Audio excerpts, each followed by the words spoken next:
ये लोटे चीनी कितने का है? 30 रुपए का है। चीनी का है। खाने के हाँ खाते हैं सर, वो भर के कुछ भरते होंगे इसके अंदर है। हाँ वो जब वो आते हैं कुरमुरे। अस्सलाम फ्रेंड, अम्मी आ गई हैं आज चूड़ी पहनने के लिए मार्केट में। और अम्मी का हाथ इतना भारी है ना कि अम्मी को ना चूड़ी पहनाने वाला ही चूड़ी पहनाता है, अपने हाथ से पहन नहीं पाती हैं। तो देख रही है कोई ऐसी दुकान मिल जाए जहाँ पे वो अम्मी को चूड़ी पहना दे। पर आज ना 2 दिन के बाद करवा चौथ है ना, तो इतनी भीड़ है दुकानों पे, दुकान वाले तो हम जैसों की सुन ही नहीं रहे हैं। और अम्मी दुकान दुकान भटक रही है चूड़ी पहनने के लिए। वैसे अम्मी को कोई ना कोई अंकल मिल ही जाते जो अम्मी को चूड़ी पहना देते, लेकिन असल में क्या है ना फ्रेंड, करवा चौथ आने वाला है, उसके चक्कर में क्या है ना, हर दुकान पे भीड़ ही भीड़ थी। सारी औरतें ज़्यादातर चूड़ियाँ पहन रही थी, मैचिंग की चूड़ियाँ करा रही थी, तो कोई पहना ही नहीं रहता। यहाँ पर अंकल मिल गए थे जो हमारी बस्ती में आते, तो अम्मी पहचान गई। अम्मी बोल रही तुम हमारी बस्ती में आते हो, मुझे तुम चूड़ी पहना दो। तो वो अंकल कह रहे थे अरे आंटी आज नहीं पहना सकता हूँ तुमको, क्योंकि आज मेरी दुकान पर बहुत ग्राहकी है, तुम फिर कभी आना, मैं फिर कभी पहना दूंगा। पर अम्मी को तो आज ही पहननी थी। तो यही फिर हम लोग फ्रेंड घर पर चले गए। देखो सारा सामान करवा चौथ का बिक रहा था हर दुकान पे, अच्छा भी लग रहा था। आज अम्मी की दाल निकल रही है, सब लोग बहुत ज़्यादा बिजी हैं करवा चौथ की वजह से, और भीड़ भी बहुत है। हर दुकान पे वो चन्नी वगैरह सब मिल रहा है सामान। क्या बोल रहे हैं? अरे अंकल बिना दो। नहीं मना कर रहा है ये भी। हाँ बाजारों में तो अच्छा लग रहा है, रौनक त्यौहार वाले दिन बाजार ज़्यादा अच्छे लगते हैं, है ना। हाँ रौनक आया थी।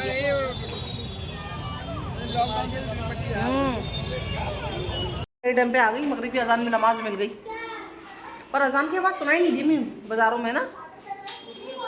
हाँ उधम की वजह से, लेकिन सही टाइम पर नमाज निकली नहीं मेरी। बैक टू होम, घर पे जाओ, अम्मी के घर थोड़ी देर बैठो, उनसे बातें करो, फिर अपने घर पे आ जाओ। चलो ये सब चलता रहता है। दूध गर्म हो रहा है और मैं अभी रात के खाने में अपने लिए खिचड़ी बना रही हूँ। वैसे तो मैंने कोफ्तों का सालन बनाया, ये रहे कोफ्ते, आधे खा लिए दोपहर में, आधे बचे हैं। और मेरे घर पे कौन आया है? कौन आया है मेरे घर पे?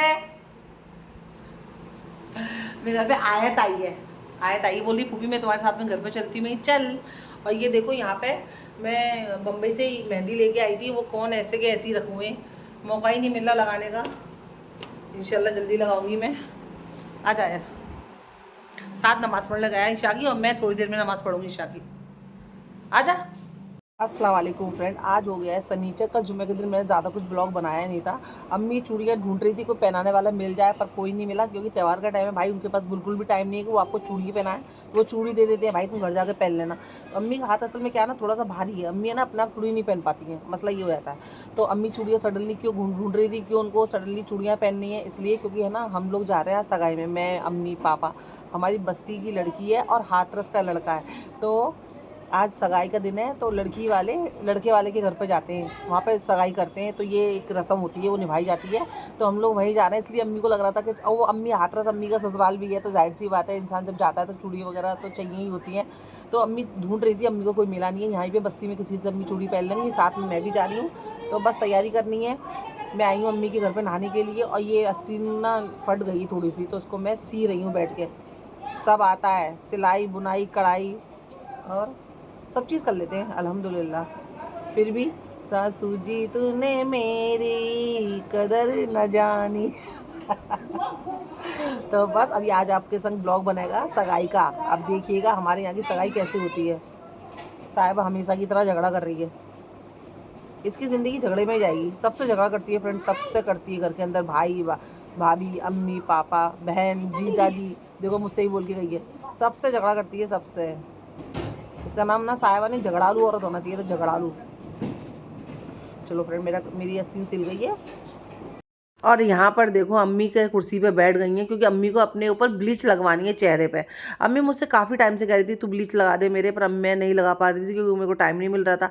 आज मौका भी है, दस्तूर भी है भाई, वो अपने ससुराल जा रही हैं अम्मी, तो ब्लीच तो लगाना बनता ही है। और देखो जैसा कि हम हर बेटी को, हर बहू को अपना ख्याल रखती है अपने हिसाब से, तो घर की माँ को, घर की सासों पर भी अगर थोड़ा सा ख्याल रखा जाए फ्रेंड, उनको भी खुश रहने का हक होता है, अधिकार होता है। वो भी चाहती हैं जैसे हम लोग रहते हैं अपना ख्याल रखते हैं, तो कभी कभी अपनी माँओं के भी ऊपर मेहंदी लगा दी, कभी उनके सर में तेल लगा दिया, कभी ब्लीच कर दी। तो मैं तो भाई हमेशा ऐसे करती रहती हूँ, जब भी मुझे मौका मिलता है अम्मी के मेहंदी लगाना, बालों में तेल लगाना, ब्लीच करना, उनको भी खुश रहने का हक होता है। नहाने के बाद मैं बना रही हूँ चाय, गुड़ की चाय, क्योंकि आज हमारे घर में गुड़ आया है। कहाँ है गुड़? डब्बे में। यहाँ पे हमारे यहाँ पे लगन डली है, लगन डलती है ना लड़की की तो ना गुड़ बढ़ता है, उसी गुड़ की आज मैं गुड़ की चाय बना रही हूँ। बस्ती में एक घर ढूंढ ही लिया चूड़ी पहनने के लिए, क्योंकि अम्मी को चूड़ी पहनना जरूरी है। ये मामी पहनाती है अम्मी को चूड़ी, और कोई नहीं पहना सकता। जब भी अम्मी चूड़ी पहनना होती है ना तो अम्मी इनसे ही पहनती है। मैं आती हूँ तो अम्मी की तरफ होकर चली आती हूँ। हाथ इतना मोटा भी नहीं है, तब भी पता नहीं कि उनको चूड़ी इनकी सख्त आती है इनको।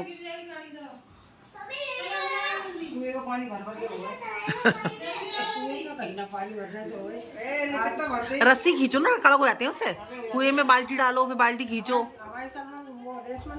हाँ अम्मी ये शुरू से।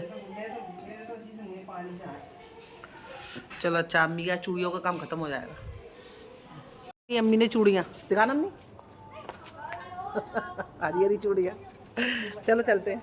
आज जो सगाई का प्रोग्राम है ना, ऐसा कुछ पहले से तय नहीं था कि मुझे जाना है। इतना पता था कि मुझे पता था कि सगाई है, ये डेट को है, डेट वगैरह सब पता थी, पर मैं जाऊंगी कि नहीं जाऊंगी ये कंफर्म नहीं था। इसलिए मैंने कोई ड्रेस सिलवाया ही नहीं। हालांकि मेरे पास 3 सूट पड़े हुए हैं जो कि बिना सिले हैं, बस सिर्फ कपड़ा रखा हुआ है, लेकिन सिले हुए नहीं है। तो अभी क्या ही कर सकते हैं। तो जो मेरे पास पहले के ड्रेस पड़े हैं उनमें से मैं कोई पहन लूँगी। तो देखते हैं, चलो कौन सा सूट निकालती हूँ। ज़्यादा तो कुछ है नहीं मेरे पास में। ये सोच रही हूँ ये भी सही है, थोड़ा ठीक है तो पुराना, पर ऐसे सूट जो होते हैं ना फ्रेंड, तो रोज़ तो कोई पहनता नहीं है।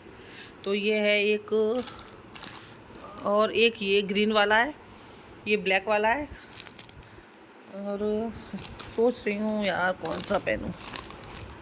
सादा सूट है नहीं मेरे पास में, क्योंकि मैं ज़्यादा हैवी सूट ना लेती नहीं हूँ फ्रेंड, क्योंकि वो रखे ही रहते हैं।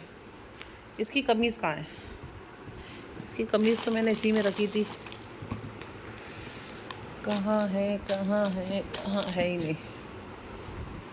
चलो ढूंढ, ये पहन लूँ। ये है तो बहुत मतलब पहले का, लेकिन वही मैं बोल रही हूँ, मैं हैवी सूट नहीं सिलवाती हूँ, क्योंकि हैवी सूट जो होते हैं ना फ्रेंड, वो रखे ही रहते हैं, रखे ही पुराने हो जाते हैं, ज़्यादा कुछ पहनने में आते नहीं है। तो क्या ही करूँ। ये भी अच्छा लग रहा है वैसे तो, कलर भी अच्छा लग रहा है। तो ऐसा कुछ लेस लगी है इसके ऊपर।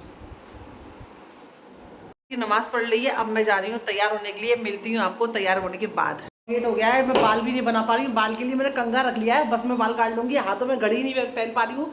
2-3 बार फ़ोन आ गया पापा का, लेट हो रही हूँ, तो वहाँ पर बस में पहुँच के आपसे बात करती हूँ। ताला लगा देती हूँ।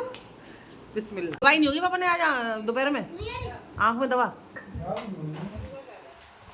अच्छा, कभी कभार डालते हैं। एक और डाल दो। में आके बैठ गए हम लोग। कार नहीं है, बस है, मिनी बस है। मिनी बस में अम्मी और मैं आके बैठ गए। ये दोनों बच्चे बैठ गए साथ, और साथ अब पापा भी आने वाले हैं। और ये पीछे ना दिख रहा होगा आपको, ये सगाई का सारा सामान रखा है। कुछ सामान पीछे रखा है, कुछ सामान आगे रखा है। जो भी रहेगा मैं आपको सगाई की हाथरस पहुँच के सब चीज़ दिखाऊंगी। हाँ बेटा उधर मत करो। 7 बजे हम अपने घर से निकले। अब कितने बजे पहुँचते हैं ये आपको पहुँच के ही पता चलेगा। ये सब बैठ चुके हैं, पूरी बस भर गई है। 2 बजे हम लोग हाथरस पहुँच गए। अब उतर रहे हैं सब बस से ही करके। चलो खड़े हो, न्यूज़ देते रहेंगे। जब हम लोग हाथरस पहुंच गए थे, तो जो भी सगाई का सामान था ना, तो घर के जो जेंट्स लोग होते हैं, भाई, चाचा, उसके फादर, सब लोग उतर के उसका सामान उतार रहे थे, ताकि एक एक करके सारा सामान जगह पर पहुंच जाए।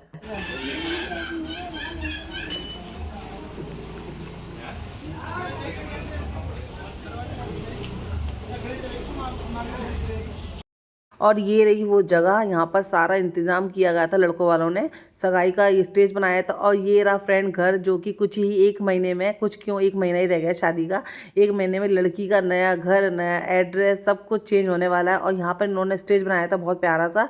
सामने कुर्सियाँ लगाई थी ताकि सब लोग आराम से सगाई का जो भी सीन है वो देख सकें। और ये देखो, कहते हैं ना फ्रेंड कि बस लड़की कहाँ बड़ी होती है, कहाँ पैदा होती है, अपने माँ बापों के संग रहती है, फिर ज़िंदगी में एक दिन ऐसा आता है जो कि इसको सब कुछ, अपना नाम और अपना घर परिवार छोड़ के एक नया एड्रेस पे, नई जगह पे आना पड़ता है। तो बस क्या ही बोलूँ, मैं कभी कभी इमोशनल हो जाती हूँ सब देख के।